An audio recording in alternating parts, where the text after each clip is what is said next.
No teu deserto, parte 5. Na verdade, o deserto não existe. Se tudo à sua volta deixa de existir e de ter sentido, só resta o nada. E o nada é o nada. Conforme se olha, é a ausência de tudo, ou pelo contrário, o absoluto. Não há cidades, não há mar, não há rios, não há sequer árvores ou animais. Não há música, nem ruído, nem som, exceto do vento de areia quando se vai levantando aos poucos. E esse é assustador. Será assim a morte também, Cláudia? Quando um de nós ficava parado a contemplar o deserto, o outro não deveria dizer nada.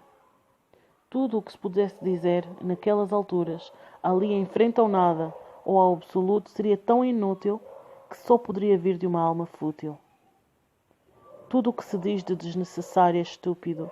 É um sinal destes tempos estúpidos em que falávamos mais do que entendemos. No deserto não há muito a dizer.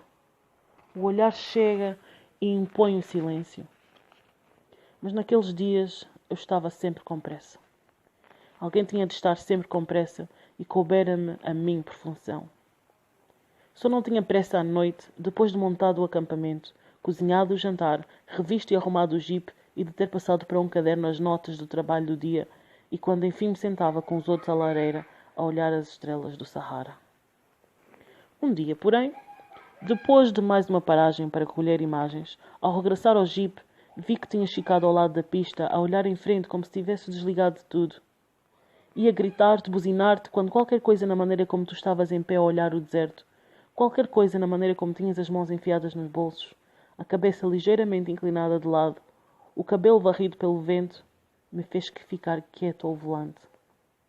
E fiquei assim a observar-te, até que tu te virasses e visses que estava à tua espera. Aprendi que é preciso dar tempo aos outros para olharem. Se não fosse para isso, por que teríamos nós vindo ao deserto? Muitos anos mais tarde, neste ano em que escrevo esta história, estava num fim do mundo junto ao rio Guadiana, num sítio tão vazio quanto o deserto, lá embaixo, no Alentejo. Estava a recuperar o fôlego de uma longa caminhada e tinha-me sentado numa pedra a olhar o rio que corria no fundo do desfiladeiro. Creio que estaria como tu estavas naquele dia, o mesmo olhar perplexo perante a vastidão daquele cenário. Há alturas em que a beleza é tão devastadora que magoa.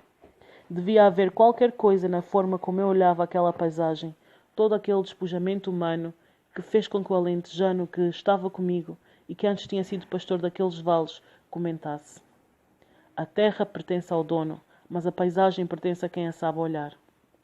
E era assim connosco naqueles dias também. Éramos donos do que víamos, até onde o olhar alcançava. Era tudo nosso. E tínhamos um deserto inteiro para olhar. Mas isso foi antes da manhã em que desembarcamos em Oran. Foi antes dessa manhã em que estávamos felizes por ter apanhado o barco que parecia perdido, ter atravessado o estreito e estar em África. E de um de nós ter comentado com toda a lógica: já que fomos os últimos a meter o carro a bordo, agora vamos ser os primeiros a sair e a despachar-nos na alfândega. Tinha de facto toda a lógica, mas o oficial argelino da alfândega não pensou assim. Olhou para o nosso jipe atulhado de carga e fez-nos um sinal imperativo e majestoso para que encostássemos ao lado e esperássemos. E esperamos 2 horas e 72 carros até que a nossa vez de sermos inspecionados chegasse. Já não havia mais ninguém, nem carro algum para desembarcar. Éramos só nós e o oficial da alfândega. Começou por nos mandar descarregar o jipe todo. Tudo. Protestámos, pedimos, suplicamos, em vão. Tivemos de descarregar e espalhar no chão todo o conteúdo do jipe que demorara uma semana inteira a carregar em Lisboa. O homem passou revista a tudo, cada peça, cada saco, cada lata, cada utensílio. No fim, confiscou 4 das 6 garrafas de whisky, uma das 2 dúzias de latas de cerveja que levávamos e mais meia dúzia de t-shirts que pediu por gentileza. Tudo inspecionado, mandou-nos voltar a carregar, o que durou mais 1 hora, retirando-se para o seu gabinete. E foi ali que passamos a segunda fase, a dos papéis. Estava tudo em ordem, menos a licença de filmar. Justamente, expliquei-lhe, era por isso que estávamos a entrar pela Argélia, em lugar de entrarmos por Marrocos, que era bem mais perto, para irmos à Argel, levantar a licença de filmagens e a licença profissional de fotógrafo que estavam lá à nossa espera no Ministério da Informação. Não, respondeu ele com um ar pesaroso. Não é assim que as coisas se passam aqui. Vocês querem entrar no país com material profissional de filmagem? Têm de ter licença para filmar ou não podem entrar. Armadilha perfeita. Lógica imbatível do burocrata árabe. Procurei nos papéis e estendi-lhe o número do meu contacto no Ministério de Informação em Argel. Ligue para este número e falo com este senhor. Ele vai-lhe explicar que está à minha espera e que eu tenho autorização para entrar. Ah, désolé. É feriado nacional. Está tudo fechado em Argel. Nada a fazer. Não morremos em Alicante? Morremos em Oran? Não, claro. Era preciso recorrer à velha regra dos países árabes. Não há problema sem solução. E quando não há solução para o problema, deixa de haver problema e resta só a solução. Baquiche. Saiu-nos caro uma nota de 100 francos franceses esquecida dentro do passaporte, mas finalmente os 9 carimbos foram estampados em todos os documentos e 4 horas depois de desembarcados em Oran, passamos a fronteira e apontamos a estrada como quem sai de Alcatraz. 50 metros a seguir a fronteira, uma placa anunciou-nos que tínhamos acabado de entrar na autoestrada número 1, Oran-Argel. 2 faixas de rodagem em cada sentido. Estes 600 km vão ser um luxo, pensei para comigo. Primeira curva à direita, ao quilómetro 0, e aparece-me um carro na minha faixa de frente e a fazer a curva em sentido proibido. Só tive tempo de dar uma guinada ao volante, fugir para a berma da areia e olhar pelo retrovisor para ver com grande satisfação que aquele imbecil argelino, desviado do recto do caminho, como diz o Corão, se tinha ido estampar contra o separador central. Bem-vindos às autoestradas da Argélia. Mas a autoestrada número 1, Oran-Argel, acabava cedo, tão depressa quanto a pressa que levávamos. E assim gastamos esse primeiro dia inteiro em África a fazer os 600 km que nos separavam da capital argelina. Almoçamos das nossas reservas num piquenique montado à beira da estrada, à sombra de umas árvores. Também tenho uma fotografia tua. Nesse piquenique, abrindo uma lata de conserva e sorrindo para a fotografia. Mais uma vez, o que impressiona agora é ver como tu eras nova. Nova e luminosa. O sol batia-te por trás dos cabelos louros e tu eras mesmo a miúda de Botticelli.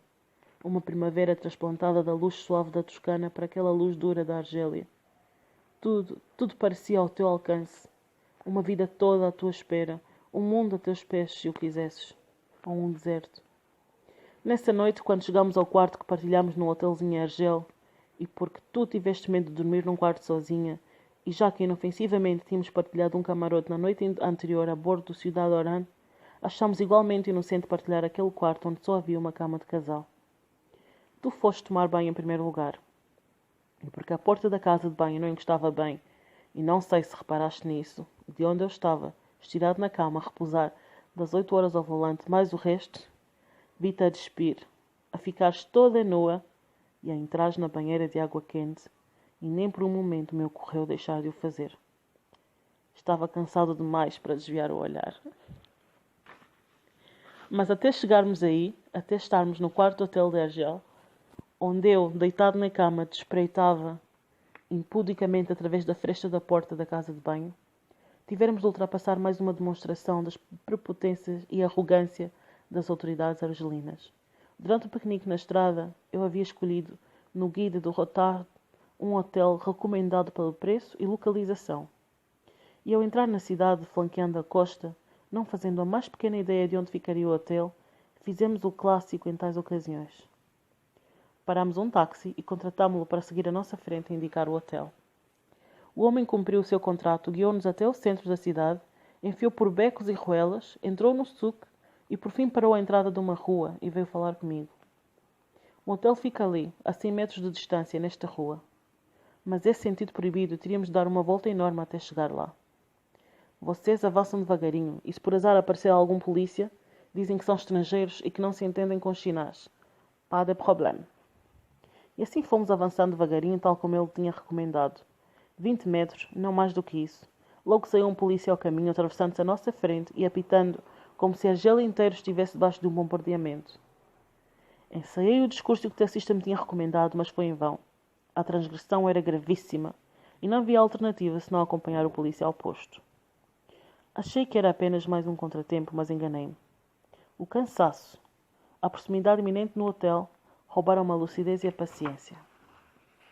A única coisa que não se pode perder num país árabe. Eles começaram a ameaçar-me, eu irritei-me e resolvi falar grosso. Foi o pior que podia ter escolhido. Passado um quarto de hora, tinha recebido ordem de prisão. E a Cláudia lá fora à minha espera.